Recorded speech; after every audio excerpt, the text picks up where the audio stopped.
Welcome to the Mott podcast. On today's episode, we discuss the nature of reality and whether or not our experience of reality is actually real, if it's true, or whether or not we experience what some might call a simulation or an illusion. Stay tuned for the full episode. How's it going, everybody? My name is Mott, and I help people remember their spiritual connection. And this is the Mott podcast, where we discuss in long form different topics from spiritual awakening to ascension to plant medicine and meditation to self-exploration and inner healing, shadow work, and we might get into some guided meditations. This is the first episode, so hang in there with me, and we're gonna see how this goes. And if you guys enjoy it and there's some support, then I will definitely keep pumping out these podcasts. I'm gonna keep going to start at least either way, just to get a framework going here. So the first experience that I want to talk about is this is honestly my first time ever really getting anything out of the psychedelic experience, I feel like. Consciously at least. The first couple times that I used psychedelics were pretty unconscious, in the sense that I didn't really know what psychedelics were yet. All I knew is that they brought you into this other place where you could see clearly and think clearly in ways that you only experience the dream state, or that are only talked about in novels and fiction. And psychedelics really give you the possibility and the regular experience. While maybe if you're new to it, it might not be very tangible. It might be hard to bring back these awarenesses. And so you have these really profound sensations when you do the medicine, but once you come down and you go back to reality after your trip, it's kind of like you don't really have anything you can do with it, and you don't barely even remember it, and it just kind of gets swept under the rug for the most part. And I think that's what most people experience tripping to be. I think tripping for most people, or at least the mainstream community, I think that is changing and has been changing for a long time. But like where I grew up, it's all done recreationally, and everybody's going to the festivals and hanging out with a bunch of the buddies and playing Call of Duty and taking mushrooms or LSD. And that, in my experience, has not been a good way to connect with your soul and to use these medicines for healing. In my experience, that inhibits the healing. It creates patterns of understanding and behavior and delusion that you have to unravel when you really decide that you're ready to do the healing. Which it all gets to that point for all of us at some point, when we decide we've had enough with creating our own problems for ourselves. And so when we get to that point, when we're ready to really push through, psychedelics can be a great way to do that.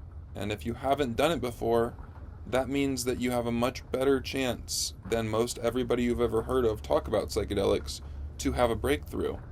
This is one of the things that I've experienced, and I feel like is one of my special awarenesses that I get to bring forth to the collective, is the nature of the tolerance for the trip, and how when you dose regularly, and you don't, like Alan Watts used to say, when you get the message, hang up the phone.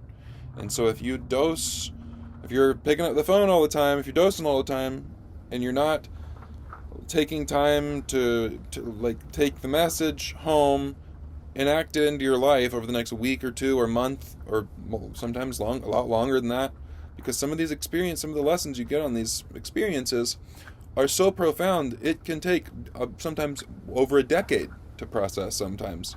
And that shouldn't be daunting. It should be exciting, because that means that there is the amount of truth that can be pulled out is immeasurable. It's pretty magical. But it does require us coming into it with grounding and awareness of what we're getting ourselves into, and the tools at our disposal, and us familiar with them, so that once we are in the experience, we know what to do and how to navigate. And so my first experience that I want to talk about in detail, I had a few with, like I was talking about with friends growing up in high school and stuff, and really intense accidental high dosages, just like for my first trip and different stuff like that. And so I was just kind of lost in it all. And I was also a really messed up kid at that point in time. I was ridden with anxiety and didn't know it. I didn't really know what anxiety was, didn't know what stress was. My parents are very asleep to their energy, and I think everybody I grew up around was as well. And so it really created an environment for me where, being a very sensitive being, I think my soul is a very sensitive soul. It can feel a lot of things. I've been this way since I was very little, where as I have processed my inner child, I've realized how tapped in I was the whole time to what was really going on. How even my parents and the adults around me and older kids and just a lot of times would be more unconscious to these large elephant in the room energy patterns that need to be addressed. And I would always be aware of them as a little kid. And so leading up to this trip, I was pretty screwed up. And the first couple trips that I had just kind of almost furthered that, which can be a necessary component, which I'm going to talk about here in a second. How we need to lose ourselves a little bit to be able to find ourselves. And so I went through these first few experiences and didn't get a lot out of it, which I think is what most people have experienced with plant medicine overall, or LSD or any psychedelic for the most part, or cannabis even, or alcohol even, or even vacationing, or anything we do. I think we have a hard time taking lessons out of. And psychedelics are just one of the most intense ways for us to learn lessons quickly. It's like a lot of energy really, really fast. We can take our time with it, or we can do it really, really fast, and psychedelics are one way to speed that up. But it means that it's intense. And so this third trip that I had, I started off dosing it actually with a couple of friends that I wasn't actually really close to, and I was just trying to get back to being connected to LSD, which is the thing. I only tried that up to that point, because my first couple experiences, like I was kind of mentioning earlier, really showed me, oh, this is a doorway to some kind of truth that transcends religion. It's like the kind of truth that you can kind of feel is where religion came from, to some degree. It's where a lot of spiritual awareness and development for our collective race has come from, is these transcendental experiences, if not all of it. Not just with plant medicine, but just transcendental experiences in general. And so I started off with a bunch of these, or 3 or 4 different guys in this apartment, and they had a couple girlfriends over, and I had my girlfriend over there, and the girls weren't tripping, and all the guys took LSD, and they were playing Call of Duty. And there was this tension as the medicine was kicking in, of rising in the room. You know, if you're familiar with psychedelics, there's like this tangible energy that you feel. And there's this tension, like anxiety feeling energy, rising and rising and rising. And it was, the way it works for those people and for me at that time was, none of us knew what tripping was, and so we were all unconscious to whatever was going on. And so these are all like the cool guys from high school, and I expect them to know what they're doing with the medicine. But nobody of us understood that when you take these drugs, you become a little kid. And so it was kind of wild. And I had been in a bad trip before, and I knew the feeling. And I could feel this early in the trip. We haven't even felt anything yet, and we're already spiraling in this dark kind of anxious, lower vibrational way, which I didn't really understand all those terms back then. You know, I just understood this feeling was not going to go somewhere good, because I'd experienced that before. And bad trips are not always necessarily bad, you know. I think bad trips are always have the lessons they're supposed to have. But and I can talk about that one maybe here in a minute. But anyways, I was in there and feeling the vibes, and I was like, all right, we gotta go get my phone charger out of the car. And so we left. And my girl didn't know how to drive stick, and I had this stick pickup truck, manual transmission, and so I was driving. I was like freshly dosed, and I was driving all over Jacksonville. She made me go in the drive-thru and get Chick-fil-A because she didn't understand what psychedelics were, and I was like, no, I can't do that. And then I did it. I let her talk me into it, and I ended up in the the drive-through mirror, and I was just like, it was like this big, Chick-fil-A manager guy in the window trying to get me to pay, and I'm like, I can't speak English, you know.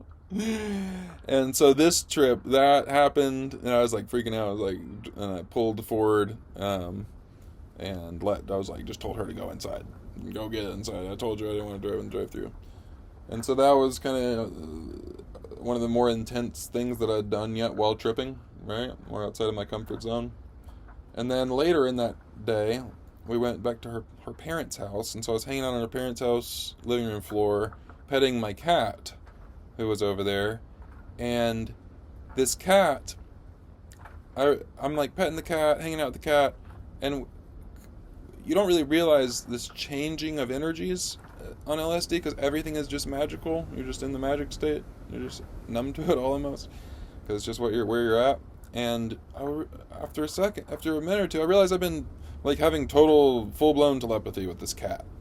And we were like, it's kind of hard to explain because it's not like words and not like talking in the way we do it here. And it's kind of like the animal whisperers, dog whisperer, horse whisperer, whatever. But we have the ability to be connected to animals in a way that is more intelligent and more comprehensive than I think we can even begin to imagine. It's pretty mind-blowing. And so I was experiencing that, and that was blowing my mind. And then later we were at my parents' house, and we were hanging out, and we turned on some, like, family sitcom.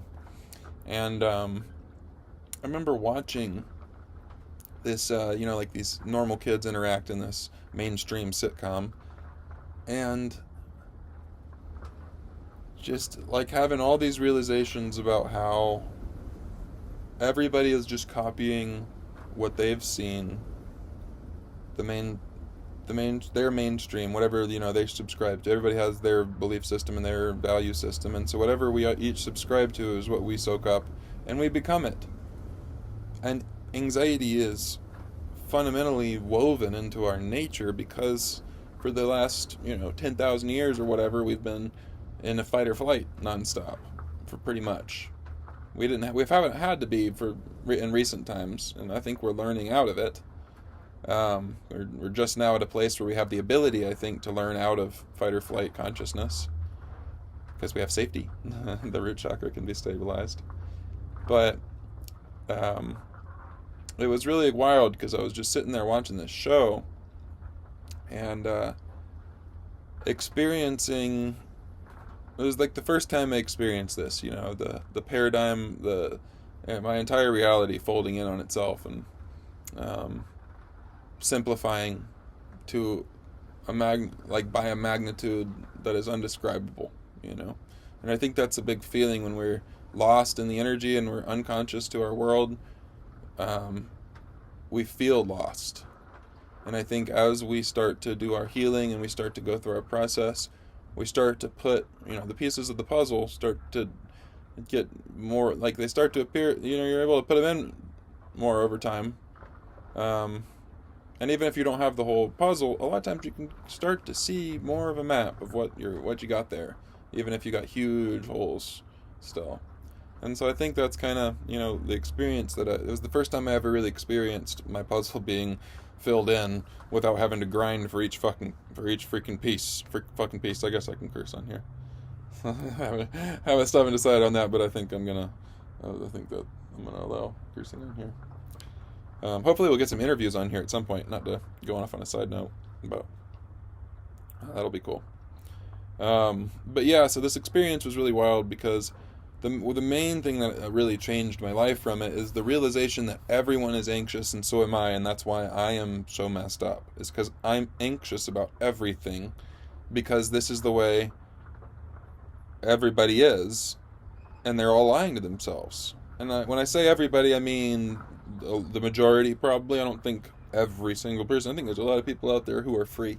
The more I wake up and the more time passes, the more I'm just mind blown at how many people are free and becoming free. It's very exciting times that we're living in. But back then, I didn't know anything about that, and all I knew is I had been lost for my whole life, and all of a sudden I could see. And and that was life changing. That really began this whole process. Um, and it was several years till I tripped again. I had a very not very noteworthy experience in between that and my next experience, which it's interesting. My first mushroom experience wasn't very noteworthy, and then I had this LSD experience with my girlfriend. Finally, my girlfriend was ready to trip. Right. This was a few years later from the LSD experience that I had in high school, and this time I don't like tripping with other people, is what I've realized, and so not it's not because it's bad, but because I feel unproductive usually when because I'm not able to just be in the trance state and really get this like light speed momentum built up by sitting there and using the full extent of the medicine. But this second experience that I'm going to talk about was in it was in our house that we had in downtown Jacksonville area. It was really nice, like home area, like old 1920s antique home with a garden in the back and old growth trees all over, and it's really beautiful. All hardwood interior and big kitchen. And we actually live in an RV full time now, so that's part of why I'm reminiscing a little bit. RV life is great though. But anyways, when we were in that house, after being there for a little while, and Vika, my girlfriend, had just started working for a few months and was starting to see that the Matrix wasn't all it was cracked up to be. And she finally was ready to take LSD, and so we kind of prepped and we ate really healthy leading up to it, and I did a ton of research. It was also this period of time that really initiated my awakening. At the beginning of 2019, I started doing all this research into reality and just different religions, and I kind of went nuts. I had some money saved up, and I was able to take some time off because Vika just started working, and we had this beautiful new home, and it was great. I was able to really just go to college, just the way I looked at it, spend as much time as I could on different online courses, researching, reading, ordering books, and just kind of going nuts on the whole philosophy. My main question when I started was, how does law of attraction and religion and quantum science and spirit guides and past lives and time travel and just you name it, how does all that, how do we have all of these things so people all disagree, but yet everybody seems to have some really profound evidence of their side? And what I found is they're all right for the most part. And I think that's what most people are finding when they do that research. But it was a really profound time for me where I collected a lot of data, a lot of really hard data that I was able to accumulate and kind of be holding for the time when we took the trip on the LSD. And we took 4 tabs each, and Vika had never tripped really at all before, on anything at all really. And so for her, it was quite profound. Vika went from, like black to white, like white to black, total paradigm shift in her whole level of consciousness. Like Vika was one of these girls that couldn't go out in the rain, and because her hair would get wet and she would freak out, like prissy city girl, and this brought her like fully into the hippie site, which is what I needed, which is what I'd been waiting for so long. So I was very grateful, and it's really cool because not only did that happen, but we got to bring through all this next level information. Vika was like downloading stuff from the information that I'd been researching that I hadn't even told her about. She was like telling me, she was getting visions and all kinds of different stuff of next level understandings of different things that I had been researching that specifically were helpful for us at that point in time to be able to connect on or like realize. It's mind-blowing, absolutely mind-blowing, and this really was like a rocket for our awakening, this trip. taught us to eat raw vegan, and which we're not raw vegan anymore, but we were for a period of time, and it was great, and I think we will do it again, hopefully here soon. We've been trying to get back to that point, I think. Um, and there's a lot of different stuff. I think managing your life once you're awakened is the real art. Learning to not get too unbalanced on one side of the spectrum in terms of trying to implement too many awakening procedures at once. And so diet has been, I think we're not where we want to be with our diet, and I think that's okay. But we're working on it at this point. But back then we really went all in, and so I think that's part of why we had this experience, is to show us what we're working for and to give us a goal, give us a mountaintop to hike to, that's going to take a long time to get to.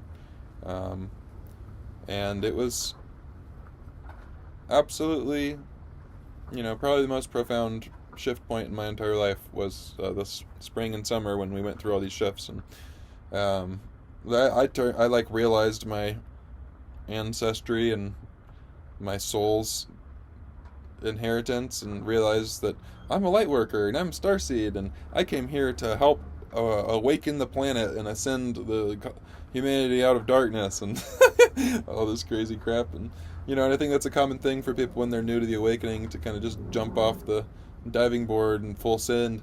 And while it is upsetting and convoluting and kind of a mess, I think that's okay.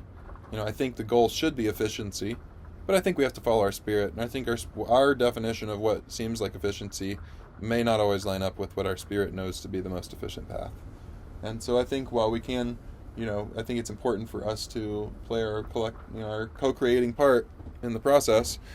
I think it's also really important that we do not get lost in control, and we keep a healthy balance of letting go.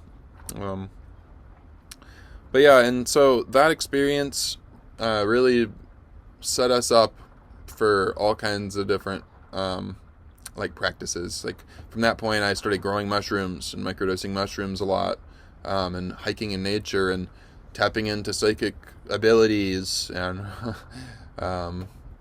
nothing crazy, but just tapping into senses that aren't part of the senses that we're told we have, some other senses. And I'm going to make some more content about all this stuff that I'm talking about. So don't worry about that. Some of the stuff I'm talking about, you want more information of, put it in the comments, or let me know if this is a place where you can't comment. Any way you can. I would love to have feedback on all this stuff. But yeah, and so that trip really kind of set me into motion with my awakening path. And then the most profound, maybe not most profound, I hate terms like that because it's hard to put any kind of labels on anything, but the most life-changing, I guess I just said that other last teacher was my most life-changing experience. The most exciting, I think, to my, to this part of me that wants to be seen, wants to be somebody, wants to have cool shit to talk about. My ego, I guess. The most exciting trip for all of that was the trip that happened in North Carolina, the end of that year. So we did the LSD together in the spring, and then on Thanksgiving, actually, I think Thanksgiving weekend, we went up we're from Jacksonville, Florida, so we drove up with a friend to North Carolina in this really awesome area called Robbinsville, and we went camping for, I want to say 4 or 5 days, something like that. And Vika and John dosed the day before I was going to dose. And neither of them really understood up to that point in time how to integrate their trips, or even what really the point of tripping is. And I think most people don't. And I think that early on, I think tripping, I don't think we necessarily know how to use the trance to start. And so I think the trance can be something that we build up to. But I think that the point of psychedelics is to build us up to the trance and show us and teach us the trance.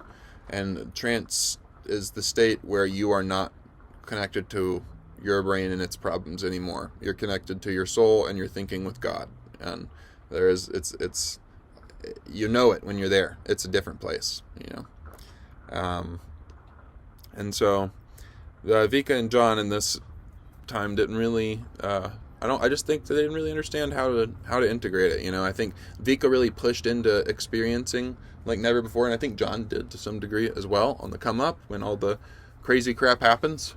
And then once you start coming down, especially if there's other people around that aren't all really focused on your integration, it's very easy for the ego to avoid processing all of the lessons and the signs and the messages embedded in the experience of the trip. And so this is kind of what I was talking about earlier, where I think this is where everybody goes wrong for the most part to start. If you have had experiences before you dose again, process some of your previous ones. Not as a rule, maybe take the medicine and have the intention to process some of the other ones if it's been a long time. And you want to do that. But it is these experiences, the reason why you have the psychonaut, the psychonaut thing that happens, like Terence McKenna is the ultimate example, right? And I think Terence McKenna was a very wise man. I think he was a ancient teacher being that came to teach us all the things that we probably, a lot of which we can't even grasp yet. But I think that to talk about all that stuff at that time period, you had to be pretty ungrounded. And so what happens is when you're ungrounded, like how I was talking about I was early in my experience when I first started seeing all these things and going nuts with all of it, right? And it's not that all these things aren't true. Like I'm a starseed, I think a light worker and starseed, I think all these are great terms. I think they're useful to describe our predicament. But I think they're terms. And as long as we get caught up in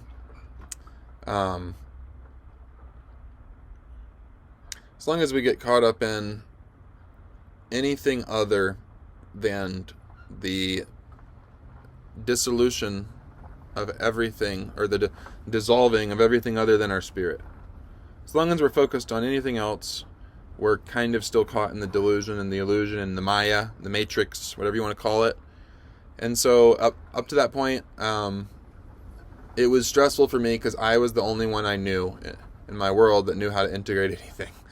And I was like this shaman alone, awake in the world of all these asleep people doing the psychedelics with asleep people, trying to teach asleep people. That's obviously an exaggeration. But that's how it felt. It was very visceral. And so I dosed the next day, right? Trying to go into it with good intentions. And I wrote a bunch of really profound intentions. And that's one thing, by the way, pro tip, if you don't know, is write intentions when you're starting to go into your trip. And you can write it. You can think of them ahead of time if you want. You can think of them right as you're going in. You can do it. But take it seriously. Ask the genie for what you want. The mushrooms have more power than you think they do. And I've been shown this time and time again. Our human ego thinking that the little mushroom isn't more powerful than us by God knows how many magnitudes. But yeah, so I wrote a bunch of intentions. I think it was along the lines of, I want my energy field to be cleared. I want to meet my spirit guide. I want to release my cannabis addiction, I think was one of them. Yeah, there was a bunch of really profound intentions. I'm having trouble. It's been a long time since this trip at this point. But I set all these really clear intentions of stuff that at the time, now I'm saying it, it's like, oh, no big deal. But at the time it was like, that's never going to happen to me. I'm not good enough. It was really hard to even write it. Because I want it so bad and I don't think it could happen to me. But there's part of me that knows, that there is potential for these kind of things, and that's where you have to follow. And luckily I did. And so what happened next is I started losing my shit because it was a hero's dose of mushrooms. And the way we do these trips in order to have this experience is at least a whole come up by yourself. And then the come down, if you go and you spend the entire come up by yourself, generally speaking, if you go back to your friends for the come down, or ideally one friend, you don't want multiple people being distracting. I think that's okay if that's what you're doing, but I think that the most potential, the highest efficiency is available in the most sacred, silent, quiet place, which is you and as little other energies as possible. So someone who is really meditative and who is stable and grounded, who understands the point of it, who's going to hold the space for you, who's going to bring you back to not distracting yourself when you're coming down, because you're going to want to distract yourself when you're coming down, right? And so I was down by the river, down off, and the campsite was like up a little hike back up on the side of the mountain, above the river. And so I hung out down by the river for a long time. And the pro tip is don't go and make the only spot to be, don't make the safe place for the tripper next to a rushing, loud ocean or river. Because then they're just going to come back because they can't handle the rushing noise. And that's kind of what happened to me. And it's kind of what happened to Vika and John as well. And I think it did contribute to their kind of messiness that I experienced their trips to be. And so anyways, I was down by the river and I was really getting deep into all this dark familial, realizing that I'm trying to control everything. And the reason why I'm trying to control everything is because I'm terrified of not being good enough. Because when I was a kid, I was told, you need to get better grades, you need to do this, you need to do that. If you step out of line, you're going to be in trouble. And just like all of us, it's part of coming to Earth at this point in time, I think. And so I was just processing deep into all of this. And when you're in the experience, it's heavy. You're in it. You're seeing it. You're with the inner child that is fucking obliterated and so wounded. And I was just kind of like feeling stagnant. And I could have stuck with it down there, but I felt like moving up to the campsite because I was feeling like I couldn't focus really because the rushing water was so loud. And which I think it may have just been my own it's hard to meditate when you're in these especially when it's new to you, for you to be doing these really extreme experiences. And so I went back up and they were just kind of hanging out, and I went in the tent, and it started raining, so they started cleaning up the camp, and it was really depressing. And I was just getting all crazy and stressed out and ungrounded in the tent and getting all worried that I'd fucked up. And this is one of the fears I'm still working through, is this fear constantly, because I know about how I choose my reality. I'm constantly worrying about having fucked up and picked the wrong choices, and am having chosen a lower trajectory, and the trajectory split having already happened, and me being stuck with the awareness of the higher one and some lower one. And it still terrifies me, even though I talk about it right now. And I was really convinced at that moment, this is part of the reason why I'm okay. It's because what happened next. I was really convinced up in that tent at that moment. After this trip they didn't get much out of it. Every time I tripped, I got something out of it. I knew what to do more about life, and that was the point of it for me, and if I didn't, I knew I did something wrong. I'd used it irresponsibly or something. And so it was starting to feel like, oh my God, I fucked up and I can't get something out of this trip. I'm not going to be able to process this. This is too much, and I'm fucked, and they're fucked, and we're all fucked, and fuck. And sorry for all my fucks. And what happened next is crazy. So I said, screw it, bring me the cannabis. Because up to that point, I'd been trying not to smoke weed. And my buddy John brings me the cannabis.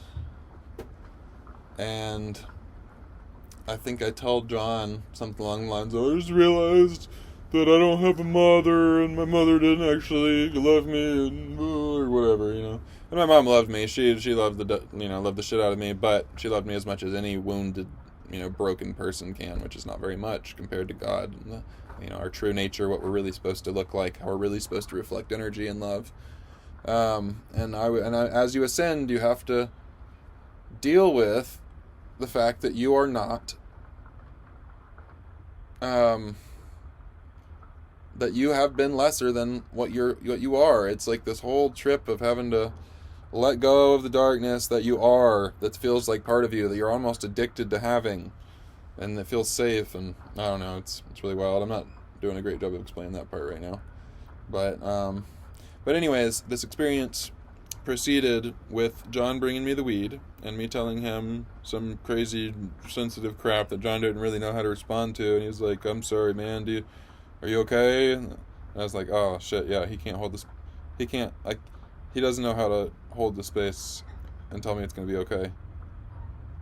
And he didn't really know if that was the right thing to do, or it's just like I expect other people to be able to see the way I've seen, and to be able to tap into their soul's guidance and stuff the way I have. And what I've realized over time is I've got a path that's not like everybody else's, and I've just gotta own that.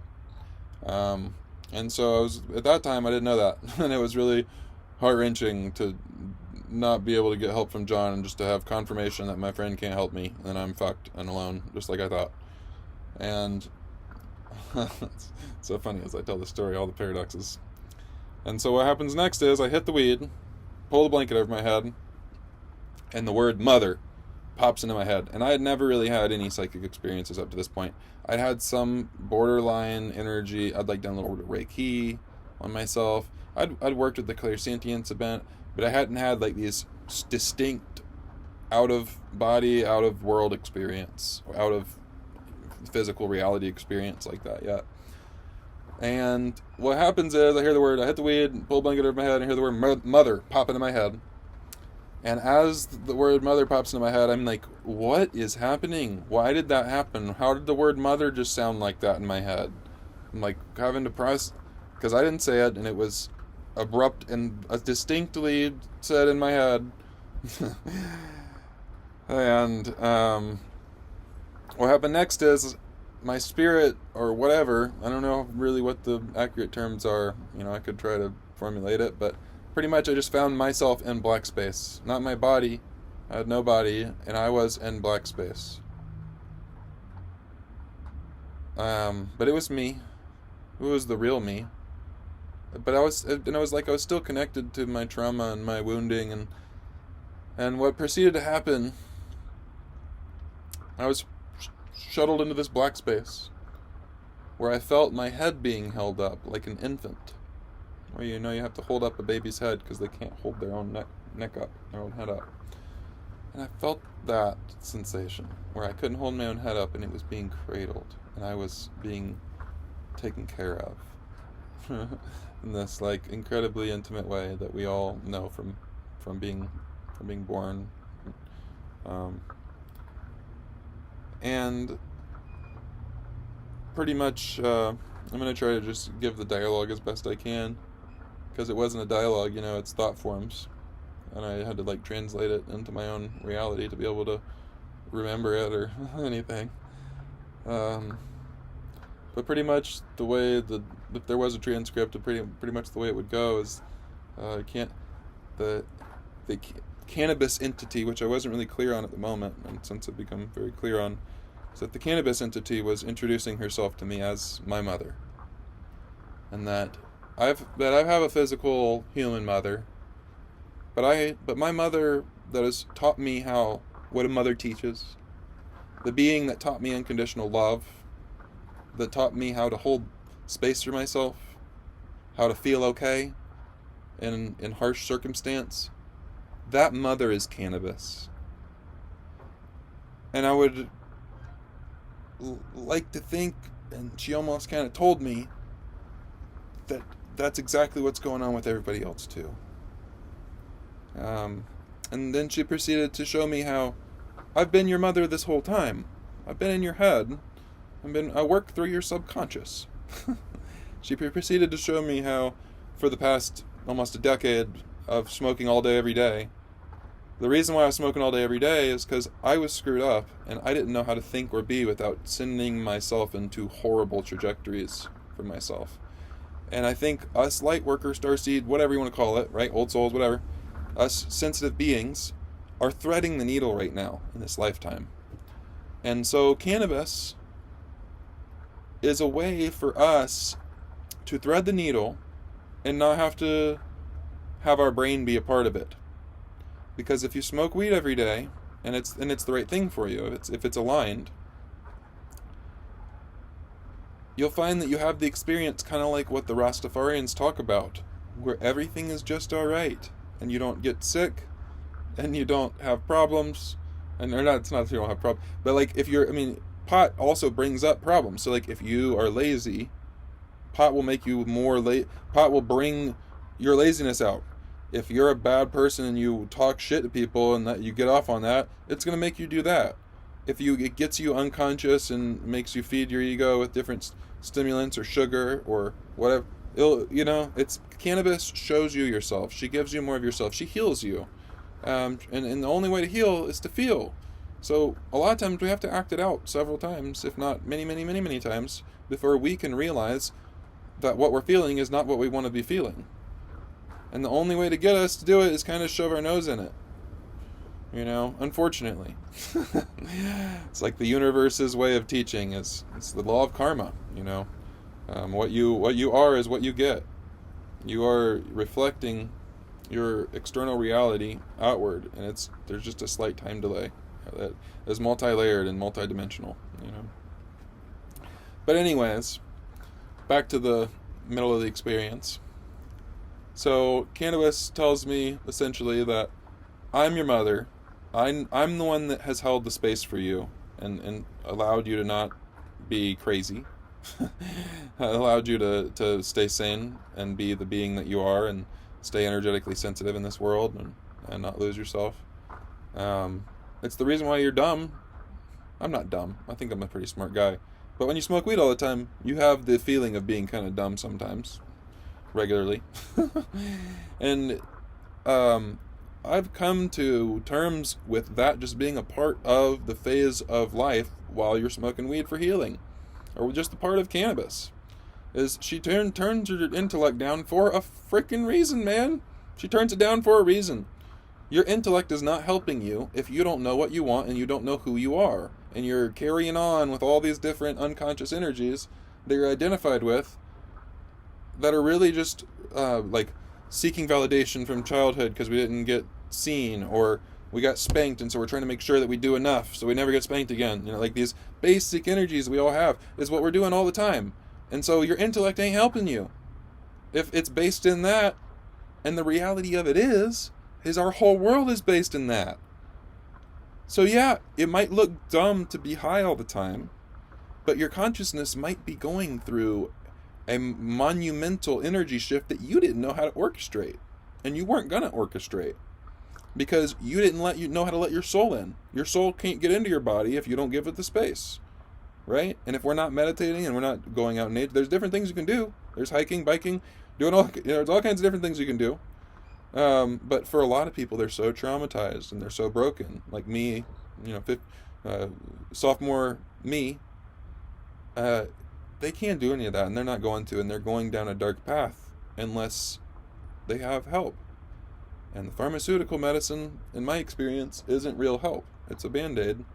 And plant spirits are help.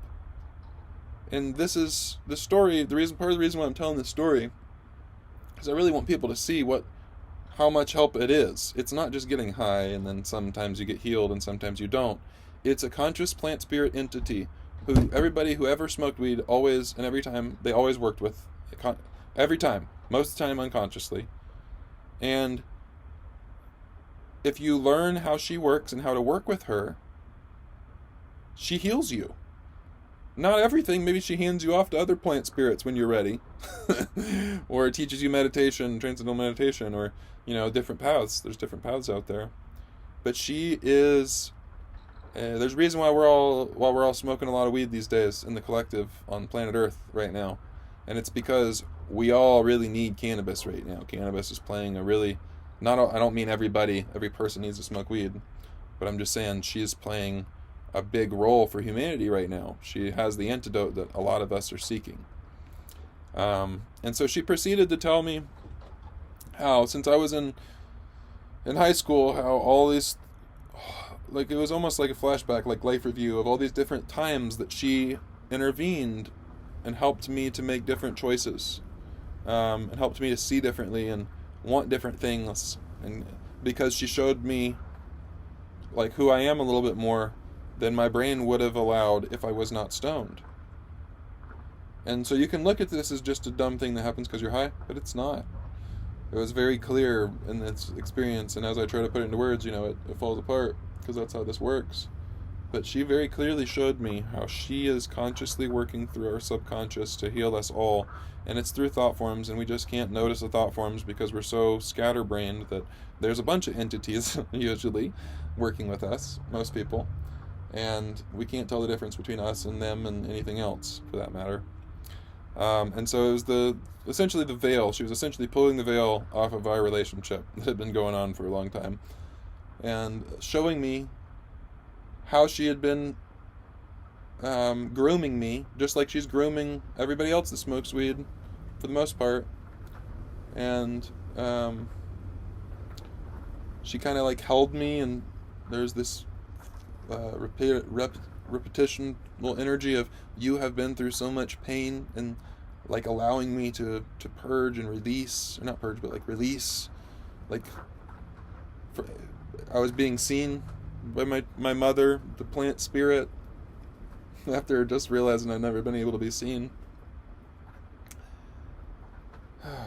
It's nuts, man. Everything I'm talking about is outside of this physical reality, this whole thing I'm talking about. And she was just telling me that it's okay, you've been through so much pain, but it's going to be okay. And everything you want and everything you think you're going to become, you are. And that's when her energy started to shift a little bit. And what I've come to understand is that cannabis and the rest of the plant spirits are a filter for Gaia, for the Mother Earth, for the Mother Spirit of this planet. The being that is this planet, the energetic presence that runs the show here. And so what I experienced was cannabis's filter falling away, and a more intense, older, and more ancient, higher responsibility, more direct, higher integrity, higher vibrational, maybe is a better word, energy, divine feminine creation energy, that it was like, almost like like the Benjamin Franklin glasses where they've got all the different colors. It was almost like, one of those filters being lifted up, and so it's clear. And cannabis was like the green filter. But seeing clearly to this energy was something else. And what happened was, the reason why I'm going on about it like this is because when at first she started to try to tell me that, like, the best way I could describe it is that you've got some big shoes to fill. And I've always wanted to be a multimillionaire, and I've always like talked ridiculous crap, and it's in turn it stressed me out, because it's like, okay, how am I ever going to live up to the crap that I've talked? And then when I went through this whole spiritual awakening and saw what I think is the earth shifting very quickly within a decade, if not a whole lot less, into a whole different paradigm of reality than any of us can even really imagine. And so when I found that earlier that year, it was like, oh my God, the ultimate first mover's advantage. Never has there ever been a first mover's advantage in business this big. And then you have to process all of the energy. So the whole year I'd been going through this self-doubt and fear that I'm not good enough, and I'm not going to be able to figure it out, and that I'm too late, and I'm smoked too much weed and wasted too much time, and that whole thing, like I think a lot of us do. And it was crazy because Gaia, as cannabis switched to Gaia, it was essentially telling me, she was telling me, you've got some big shoes to fill. You're not wrong. You're not dreaming about this and so upset because it seems so far off for no reason. That's not normal. Other people gloss over it that aren't destined to have the opportunity for something like that, or the potential. And it was just this really, like, crazy thing for me to be able to, like, almost like God telling me who I am to some degree. And ever since, I haven't been the same person that I was. I've been figuring it out at a breakneck pace ever since. Because that really threw a wrench in everything my ego thought it was going to do and become and be in this lifetime. Because, or not exactly, but in a lot of ways it's changed me. It's helped me to see more clearly and make better decisions and not do years of trial and error that I was dead set for, before these experiences. And her seeing me in that, like, not even seeing me, her telling me who I am from a soul perspective and what my job is here, which is essentially like what I see myself doing is making this YouTube and these podcasting stuff happen. And what I really want to get into is spiritual coaching, helping clients out that really need help to work through the different roadblocks, because it's great to listen to videos and do all this kind of different stuff, but man, oh man, did I wish I would have had a coach when I was going through this stuff. Because when you have a coach, you can ask whatever question specific to your situation. They can tell you specific to your situation exactly what to do. And I wasn't in a financial place to be able to do that, but lucky enough, a lot of people are. And so once me and all the other spiritual teachers that aren't teachers yet get their crap together and we become reputable and trustworthy, and we can give solid guidance that actually helps people consistently and steers people into a new way of navigating, there's a whole huge market for it. And so that's really exciting, because financial stuff is something that I've stressed about a lot in my life. Not to go off on another tangent. But I'm thinking I'm just giving more background to why this was so profound for Gaia to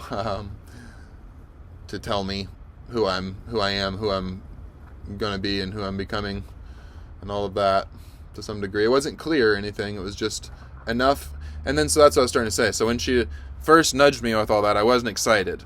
That's how you know this crap is real. I was terrified. When Gaia first switched to cannabis first switched to Gaia, when the talking stick was first handed off, this presence of this is who you are. This is the shoes that you have to fill. Like, essentially showing me this energy. I was like, oh no. I literally remember like having this energy response, like no, and I was like, I'm not here for that. I have been through too much stress. I was like, I am not trying to put myself through more freaking stress, man. And it's all momentary. Everything's instantly in these thought form communications. And as soon as I was like, no, please, God, don't tell me that right now. Please just, and part of it is because I was all softened up, because cannabis had just finished telling me how loved I was and how it's okay that I've been through so much pain. And it was like, without me being able to realize it, they like switched places real quick. And Gaia was like, and this is what you have to do next. It's like, as soon as I was ready, as soon as I had the energy, it was like, all right, now you're ready for this.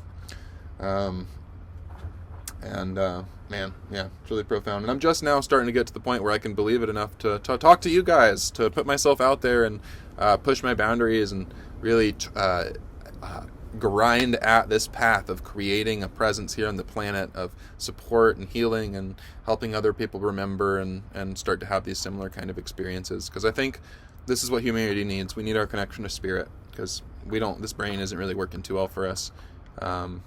At this stage of development, we need other components to be able to continue to evolve, I think, without spinning our tires and possibly burning out, ruining the tires, and then sitting and rotting, So anyways, let me try to finish out this trip. I know I'm going off on all these tangents. This trip has been really fundamental for me becoming everything that I am today. So it's still hard for me to be super grounded when talking about it, surprisingly enough, as always. But yeah, so pretty much she gives me that experience. She kind of like preps me for what's to come. Mind you, this was the end of 2019, beginning of 2020. So nothing happened yet. This was Thanksgiving of 2019. And she was telling me, oh, because the whole thing, I've been preaching all year, all of 2019, and my family leading up to this trip, that some big shit's about to happen, the world is going to change, nothing's ever going to be the same, magic is coming, and all this shit, right? All the extremes. I don't know the exact details, but I think you guys know what I'm talking about. And it was like, by Thanksgiving, I was worn out.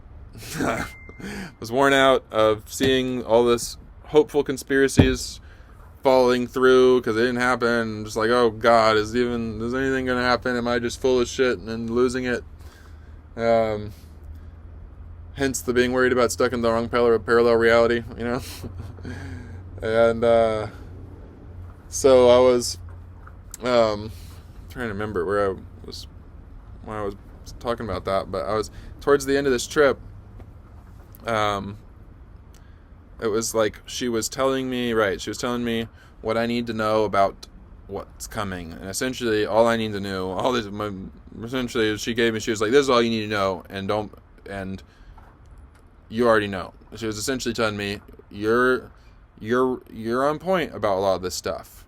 What you're perceiving about yourself, that's true. What you're perceiving about the collective and the world's trajectory, events, ridiculously enough, here I am as God, and with the experience where you can't say I'm not God because you're feeling me be God, and I'm telling you that you're right about that. And it's not very specific. There's a lot of different variables to what that could mean, but I think what she meant is that it's coming. The wave is coming, and crazy enough, 2020 and the whatever you want to call it, the Rona. I'm trying to think, I don't want to get censored. That whole escapade began, and ever since we've been going through it, and we were watching the humanity. Like, it's been so relaxing for this all to happen, being woke. And I think a lot of you guys could relate with this, because it's like, okay, what I've known for years isn't bull crap. I'm not crazy. Everybody else is crazy. The system is crazy. It's not me. It's the system. And it just helps you to get into your frame and understand that you don't need to be, that you're safe now. That you don't have to be in fear anymore, because it's finally happening. People are finally waking up. And that's kind of the energy she gave me. It's like a confirmation of that. And then she gave me one last thing.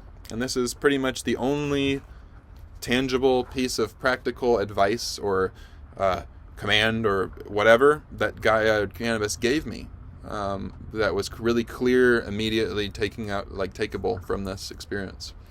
And that was the message of trust yourself.